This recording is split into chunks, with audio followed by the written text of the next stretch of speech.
माझे नाव माधवी नथुराम पारकर. मी श्री आरोळकर यांच्याकडून 98 पासून आजाराची औषधे घेत होते. मला जो आजार झाला ते हॉस्पिटलमध्ये निदान लागे नाही म्हणून मी यांच्याकडे आले, श्री आरोळकरांकडे आले. त्यांनी मला औषधं जी चालू केली त्याच्यावरून मला एवढा आराम पडला की अद्यापपर्यंत मी औषधं चालूच ठेवलेली आहेत.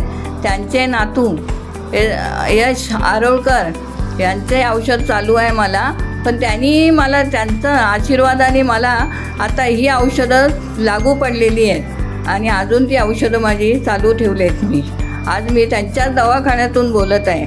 मला आजार झालेले आहे, BP त्रास होता. मला गुठल्या झाल्या होत्या डोक्यापासून पायापर्यंत.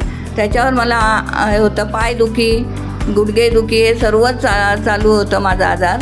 पण यश आरोळकर यांनी मला जी औषधं आता दिलेली आहेत त्यांच्या आजोबांचा आशीर्वाद त्यांच्या पाठीशी आहे म्हणून त्यांनी मला जी काय औषधं दिलेली आहेत ते औषधं माझी अद्याप चालू आहेत आणि त्या औषधांनी मला खूपच आराम आहे. आता माझी तब्येत पहिल्यासारखी म्हणजे व्यवस्थित आहे.